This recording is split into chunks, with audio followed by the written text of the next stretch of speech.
जी, हक वाला एक्स मुस्लिम साहब बोलिए। हाँ जी, मैं भी पहले मुसलमान था और आज अभी के डेट में, आज के दिन में मैं एक्स मुस्लिम हूँ। तो यही जी मैं बताने के लिए आया था कि कैसे मैं एक्स मुस्लिम हुआ हूँ और क्या क्या मेरे साथ हुआ है। बताइए।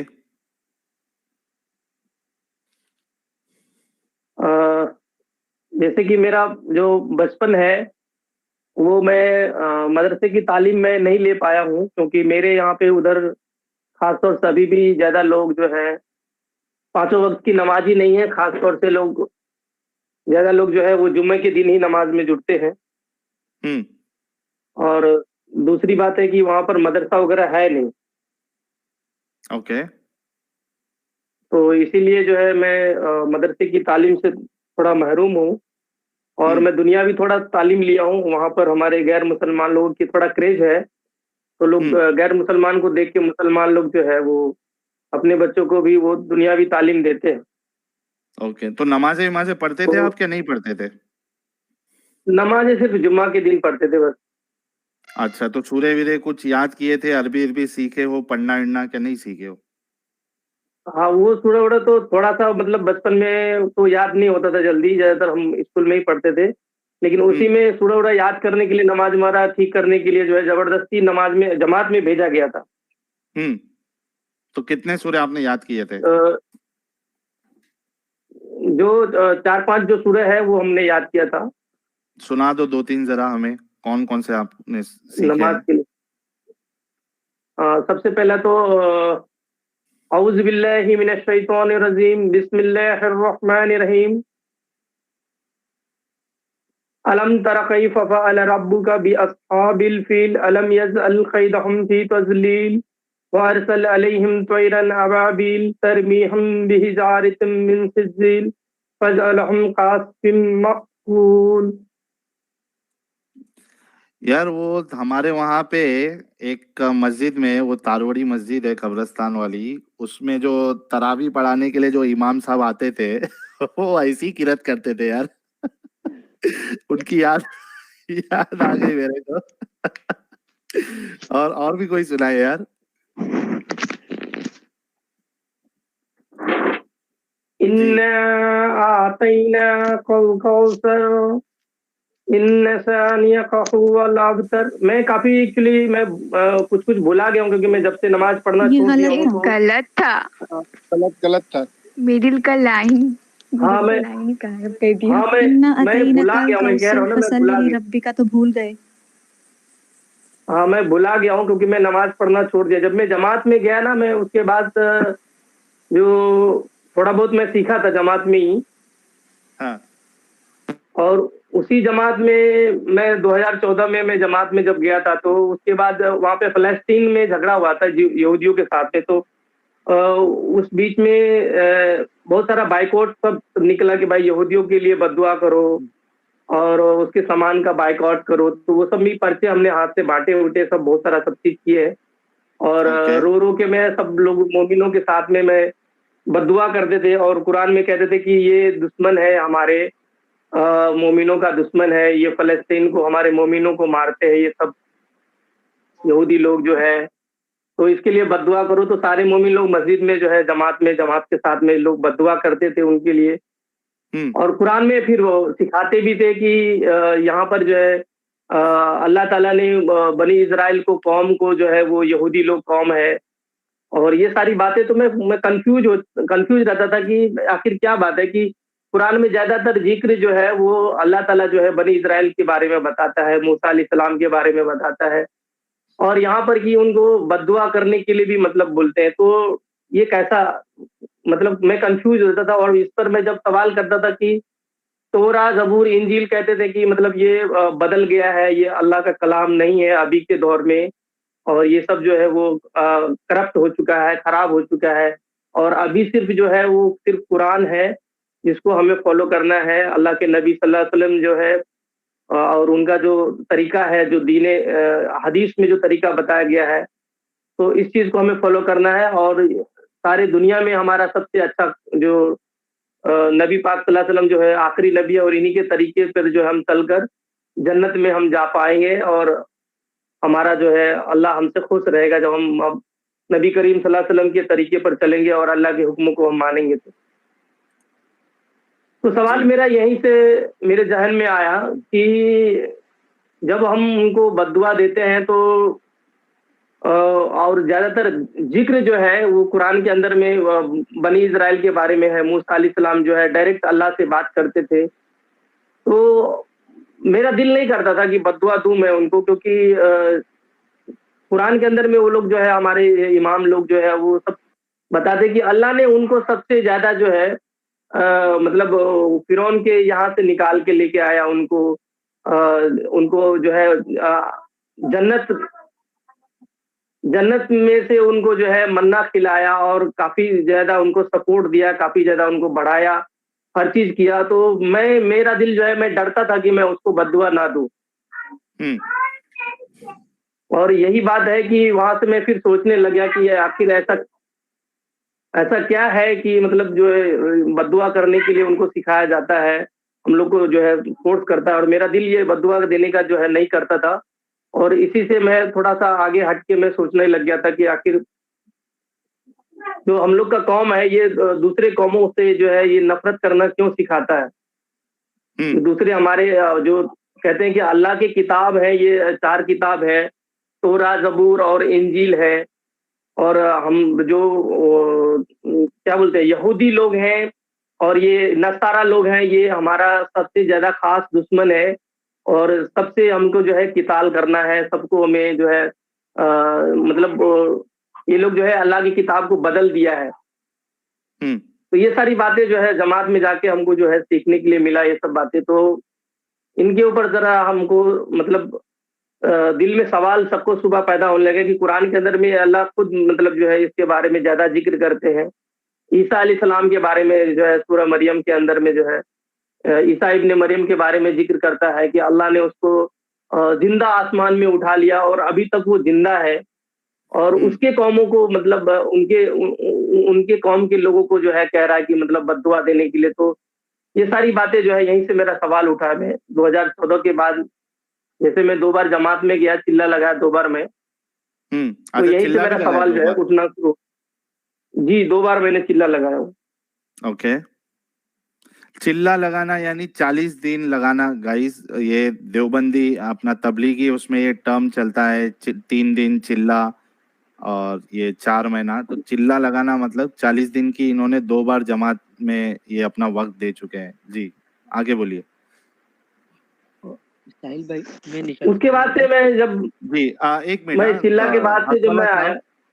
हक वाला साहब 1 मिनट। बंगाली एक्स मुस्लिम साहब आपका बहुत बहुत शुक्रिया। आपके पास वक्त की कमी है क्योंकि आपको कल सुबह जल्दी वो अपने काम के लिए जाना है, तो बहुत बहुत शुक्रिया हमारी तरफ से और बहुत कॉन्ग्रेचुलेशन। और आपका चैनल जो है वो सारे लोग इसको सब्सक्राइब भी करेंगे, आपको सपोर्ट भी करेंगे, तो बेस्ट ऑफ लक हमारी तरफ से। बंगाली भाई आपका भी शुक्रिया, आपका भी शुक्रिया जी, बहुत शुक्रिया जी। हक वाला साहब आप कंटिन्यू करिए। हाँ, तो चिल्ला के बाद से जब मैं आया तो काफी जो है मैं कंफ्यूज में रहता था और सवाल मैं आगे करता था, मस्जिदों में जाके नमाज पढ़ता था और 3 दिन की चिल्ला में मैं काफी जाता था जमात में, 3 दिन की जमात में। तो काफी ज्यादा मैं जब सवाल करता था तो बोलता था नहीं नहीं नहीं, सवाल नहीं करना है, सवाल नहीं करना है, ये दीन के अंदर में है ना, कोई सवाल अकल का कोई दखल नहीं है। तो मुझे मेरा मुंह बंद करा दिया जाता था, सवाल करने से जो है ना रोक दिया जाता था, नहीं सवाल नहीं करना है, बस सिर्फ जो है जब आप सवाल करोगे तो आप दीन से दाखिल मतलब बाहर हो जाओगे।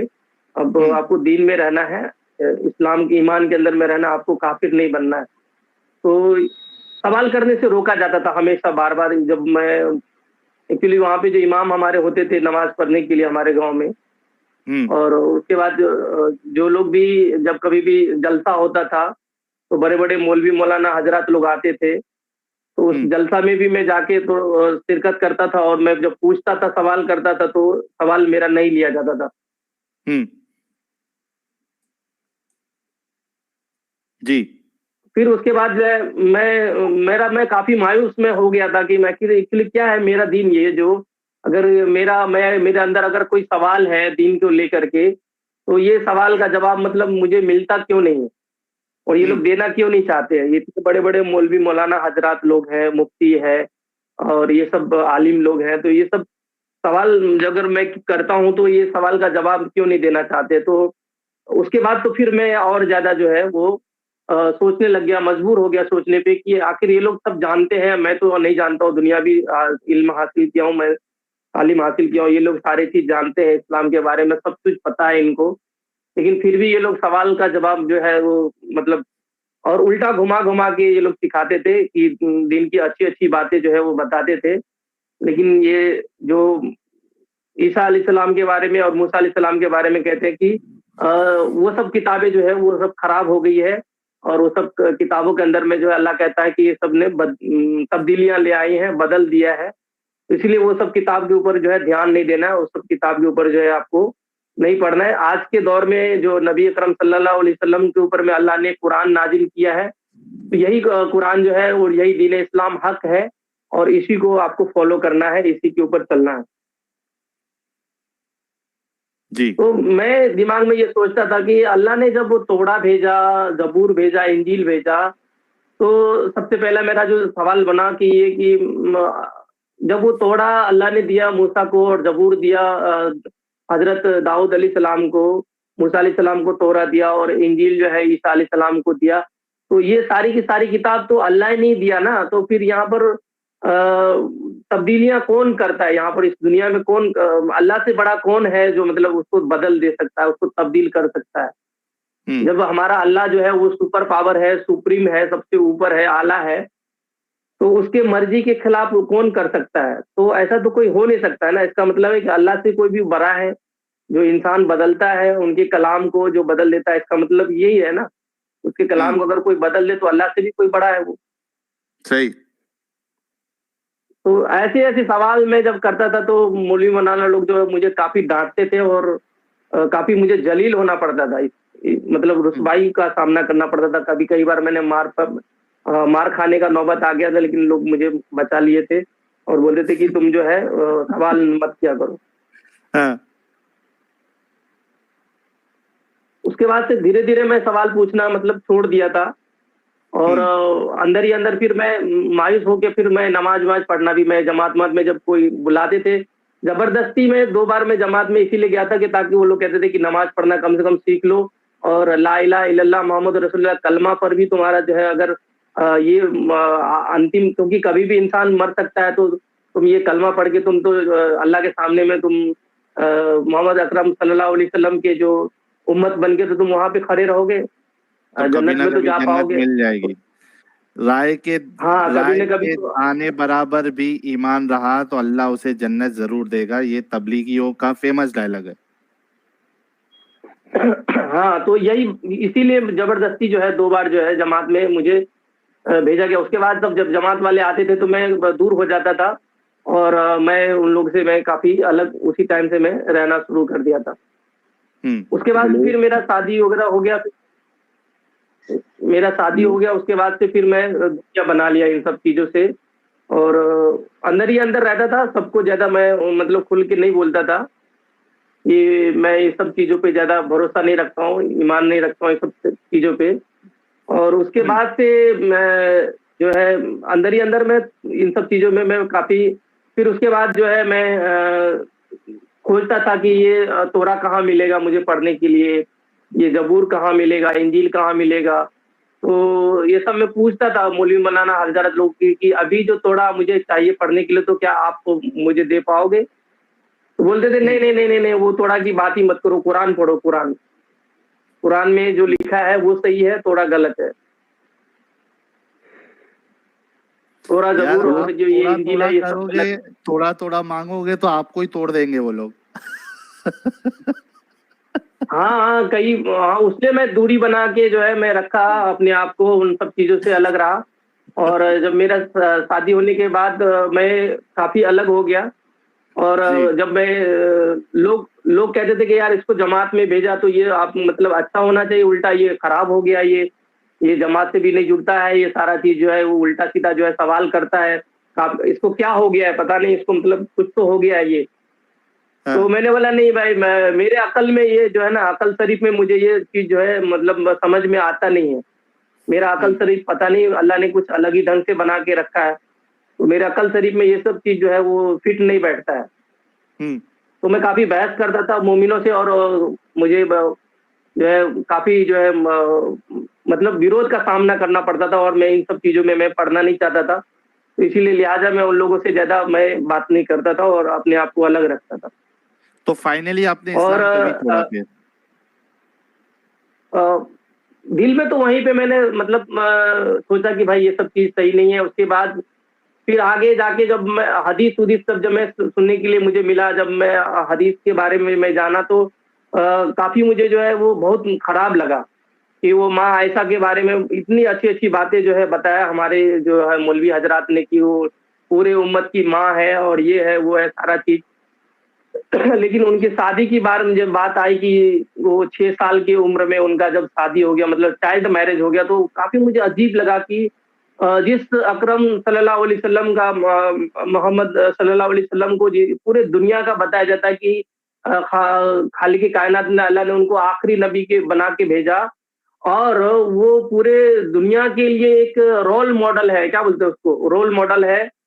तो उन्हीं के नक्शे कदम पे सबको चलना है, और उसी के नक्शे कदम पर बेहतरीन चलने के बाद नमूना। लोगों को जो है, हाँ बेहतरीन नमूना है, बेहतरीन उन्हीं के नक्शे कदम पर चलने के बाद जो है उनको जन्नत मिलेगा और अल्लाह उनसे राजी हो जाएगा, खुश हो जाएगा, और उनको मगफिरत मिलेगी, गुनाहों से माफी मिलेगा, अल्लाह उनसे खुश होकर उनको गुनाहों को माफ कर देंगे। तो ये शादी की जब बातें जब मैं मेरे दिमाग में आया तो बोला यार ये क्या हो रहा है, मतलब ये चाइल्ड मैरिज हो रहा है, और हमारे इंडिया में तो अभी इस टाइम में अगर कोई ऐसा शादी करे तो लोग उसको जेल में डाल देगा। तो मुझे लगा कि यार ये रोल मॉडल तो ऐसा हो नहीं सकता है ना, जो हमारे नबी अकरम सल्लल्लाहु अलैहि वसल्लम जो है वो 50 साल क्रॉस कर चुके हैं, और ये मतलब 6 साल की एक छोटी सी बच्ची है, उनके साथ में ये इनका निकाह हुआ है, और ये मतलब कैसे ये कर सकते हैं, ये हमारे नबी जो है ये ऐसा कैसे कर सकते हैं। और इससे पहले जो है वो काफी अच्छी अच्छी बातें जो है नबी के बारे में बताया जाता था, तो बिल्कुल ही अलग लगता था कि मतलब एक टाइम में तो कुछ अलग सुनने के लिए मिलता है, दूसरे टाइम में कुछ और अलग सुनने के लिए मिलता है नबी के बारे में। फिर उसके बाद जो है वो मैं थोड़ा सा हिंदी में कुरान फिर मैं लाया, और उसके बाद थोड़ा सा जो फजाइली अमाल है और ये मुंतखब अहादीस है, ये सब चीज जो मैं जमात में जब गया तो ये सब सारी किताबें मैंने करीब मैं 4-5 हजार का मैंने किताब में खरीदा, और ये हिंदी में सब मैं एक्चुअली मैं उर्दू अरबी मुझे आती नहीं थी, तो पूरे घर में मेरा पड़ा रहता था और मैं इन सब चीजों को मैं पढ़ता था। तो ये सारी चीजें मैं धीरे धीरे हदीस के बारे में जानना लगा, तो फिर और मुझे दूरियां मुझे लगा कि यार ऐसा नहीं हो सकता था। उसके बाद फिर कुरान में मैं जब पढ़ा हिंदी की कुरान में कि काफिरों से अल्लाह जो है बहुत नफरत करता है, जो लेकिन मैं देखता हूँ कि हमारे इंडिया में जो है काफी सारे जो है मुसलमान भी हैं, और ज्यादातर तादाद में जो है वो गैर मुसलमान है। तो अगर उससे नफरत करने की बात अगर अल्लाह कहता है कि तुम उससे दोस्ती ना करो उसके साथ, तो मेरा जिगरी जो स्कूल में सारे दोस्त रहते थे वो सब तो काफिर थे ही वहां पे, और उसके घर में आना जाना हम लोग का सारा चीज लेन देन चलता रहता था, तो कहते थे कि उससे नफरत मत करो। तो वो लोग जो है वो हमारे घर में भी आते थे, खाना उना करने के लिए हम लोग भी उसको देते थे, कोई अगर त्योहार ईद में अगर होता था तो सवाई वगैरह सब देते थे, और सारा चीज जब बकरीद में जब कटता था तो उन लोग के पास में भी हम लोग लेना देना करते थे। लेकिन बोलते कि ऐसा कि कुरान के अंदर लिखा है कि उनसे दोस्ती मत करो, ये सब बात मत करो। तो फिर मुझे और अजीब लगा कि ये अल्लाह कैसे कह रहा है कि पूरे दुनिया में इंसान वो भी है, इंसान मैं भी हूँ, फिर उससे दोस्ती क्यों नहीं करना है हमको? आखिर हमारे और उसके अंदर में क्या मतलब फर्क क्या है? हम भी इंसान है, वो भी इंसान है, तो अल्लाह तो सबसे प्यार करना चाहिए अल्लाह को, फिर उससे नफरत क्यों अल्लाह मोमिनों को, हमारे ईमान वालों को क्यों सिखाता है ये बात? तो ये धीरे धीरे मैं जैसा थोड़ा थोड़ा कुरान पढ़ते गया, फिर उसके बाद जो है कि एक वाक्य है कुरान में आया कि जो बोलते हैं अल्लाह जो है हुक्म दिया है जैद जैद और जैनब की जो बात आ रही है ना, वहां पर अल्लाह ने खुद निकाह पढ़ा दिया है ना, उनके नबी करीम सल्लल्लाहु अलैहि वसल्लम का जो है खुद निकाह पढ़ा दिया। तो यहाँ पर जैसे कि हमारा में निकाह हुआ तो गवाह होते हैं और जो निकाह पढ़ाने वाले जो काजी साहब होते हैं, सारा चीज होता है। काजी साहब होते हैं और 2 गवाह होते हैं और दोनों की जो है रजामंदी होती है कि भाई लड़की लड़का का दोनों का रजामंदी है। लेकिन जब उस वाकया में जब मैंने देखा तो फिर मुझे अजीब लगा कि यहाँ पर अल्लाह ताला खुद काजी बन गए यहाँ पर और कोई गवाह नहीं है। और अल्लाह ने कह दिया कि भाई चलो नबी करीम सल्लल्लाहु अलैहि वसल्लम का मैंने निकाह कर दिया। तो फिर ये कैसा रोल मॉडल है? मतलब ऐसे इस तरह से अगर कोई मोमिन निकाह करे तो कह दे कि भाई मुझे अल्लाह ने मेरा निकाह पढ़ा दिया। अच्छा, इसमें हंसी की बात ये है कि वो दौर के मोमिन लोग मान भी गए, इतना हद दर्जे का नहीं उनके तो अंदर अंधविश्वास था कि वो लोग मान भी गए। नहीं तो सर, अगर कोई रोल मानते मॉडल नहीं अल्लाह ने थे। उनको बना के दिया और आज भी अगर उन्हीं के नक्शे कदम पर सुन्नत पर अगर कोई चलेगा तो लोग तो किसी के साथ में भी मतलब ऐसे ही शादी कर ले कहेगा मैं अल्लाह ने मेरा निकाह पढ़ा दिया। सुन्नत तो यही होना चाहिए। अगर सुन्नत कहते हैं कि सुन्नत है तो यही होना चाहिए। फिर ऐसे लोग करेगा तो फिर ये काफी मतलब माहौल खराब तो नहीं होगा, इससे तो और ज्यादा माहौल खराब होगा। फिर ये दीन में तो और ज्यादा लोग कंफ्यूज हो जाएगा, लोग बिगाड़ पर जितना मर्जी फिर उतना लोग कहेंगे कि भाई मैं शादी करूंगा। और दरअसल ये जो 4 शादी और ये का जो कॉन्सेप्ट है ये भी मुझे थोड़ा सा अजीब लगा कि भाई हमारे देश में वैसे ही पॉपुलेशन बहुत ज्यादा है। मेरी आवाज जा रही है? जी जी आ रही है, बोलते जाइए। हाँ, हमारे देश में वैसे ही पॉपुलेशन ज्यादा है और लोगों को वैसे ही मतलब रोजगार नहीं मिल पा रहा है और सरकार वैसे ही परेशान है। लेकिन हमारे जो मौलवी मौलाना हजरात जो बोलते हैं कि मतलब आपको ऑपरेशन नहीं करना है। ये तो स्कूल में मैं सारी जो दुनियावी तालीम मैंने हासिल किया तो मेरा और यहाँ पर जो मौलवी हजरात को मैं जब सुनता था कि ऑपरेशन करना हराम है, ये सब चीज जो है बच्चे को जो है गिराना हराम है, ये सब सारा चीज जो है तो काफी अजीब लगता था कि मुझे ऐसा लग रहा है कि ये जो हमारे देश है इससे इससे जो है हमारा दीन टकरा रहा है। मतलब ये लड़ रहा है। ये तो काफी अजीब लगता था कि देश को मेरा दीन जो है सपोर्ट नहीं करता है। हमारे जिस इंडिया को जो है ना सपोर्ट नहीं करता है। मतलब चाहे इंडिया गया बाहर में उससे कोई मतलब नहीं है, पूरी दुनिया में हमको इस्लाम से मतलब है बस। कोई देश कुछ भी करे और देश की सरकार को कुछ भी हो उससे कोई लेना देना नहीं है। तो हमने स्कूल में तो यही पढ़ा था कि भाई हमको देश जो है हमको वही देश जो जिस देश में हम पैदा लिए और जो देश हमको इतना सारा चीज जो है वो क्या बोलते हैं सेफ्टी देता है, फौज देता है मुझे और मेरे सेफ्टी के लिए फौज हमेशा वहाँ पे अपनी जान देते हैं। और उसके बाद जो है सरकार है हमारे लिए इतने सारे जो है वो सारी योजनाएं लाते हैं और जो हमारे गैर मुसलमान भाई हिंदू लोग हैं वो सारे के सारे जो है हमारे सरकार में हर जगह आज तक जो है मुसलमानों का तो हुकूमत हुआ नहीं। तो ये सारे के सारे जो कुर्बानियां तो हमारे गैर मुसलमान भाई देते हैं, उनके लिए जो है इस तरह से जो है बातें कही जाती है कि उनसे नफरत करो, उनसे मतलब दोस्ती ना करो। तो ये सारी चीज जो है बहुत सारे सवाल हैं जो एक साथ बोलना मेरे लिए संभव नहीं है। इसीलिए मैंने अपना चैनल बनाया है कि मैं अपनी बातें पूरी जो है वो लोगों के सामने रख सकूं। और उसके बाद फाइनली मैंने जब एक्स मुस्लिम बनने का जब मेरा जो इरादा हुआ कि सारे एक्स मुस्लिम जो सचवाला भाई हैं और आपका साहिल समीर जो भी एक्स मुस्लिम दारा सिखो जो है वो इमरोज भाई है, सबका मैंने जब मैं थोड़ा सा सुनने लगा तो मुझे ऐसा लगा कि चलो भाई अब तो मुझे ऐसा मैं अकेला नहीं हूँ अपने लिए, ताकि मैं मेरे साथ में कोई ऐसा आदमी जुड़ने वाला हो सके जिसके साथ मैं अपनी बातें शेयर करूं। और मेरे जैसा बहुत सारे लोग हैं तो अब तो मैं खुल के कुछ मतलब अपनी बातें रख सकता हूं। तो 4 महीना पहले मैंने आपसे मैं एक बार जुड़ा था, बात किया था और जब आपने 10 लाख रुपया देने की जब बात करे थे वो मैं ही था। अच्छा, 1 महीने का वक्त जो आपने दिया था ना, तो वो बात लेके मैं काफी मौलवी हजरात लोगों के पास में गया तो वो काफी मुझे वो वहां से मारा उन्होंने मुझे और ऐसे इस तरह से कहा कि वो 10 लाख रुपया आपको मिलेगा और मैं आपको दूंगा, मैं गारंटी देता हूँ। तो आप ये बताओ कि अल्लाह ने जो है जमीन को और ये सब चीज को जो बुलाता है ये कैसे मतलब किया? वो बुलाने वाली जो आप बात जो किए थे ना, जमीन आसमान को जो बुलाया तो कैसे वो बात करते हैं? बोला आपको वो 10 लाख, हाँ 10 लाख रुपया आपको देंगे, हम देंगे। तो वो फिर वो उन्होंने फिर मुझे बहुत मारा वहां पर और उसके बाद सच्ची फिर का मैं माना? भागा वहां। जी जी जी।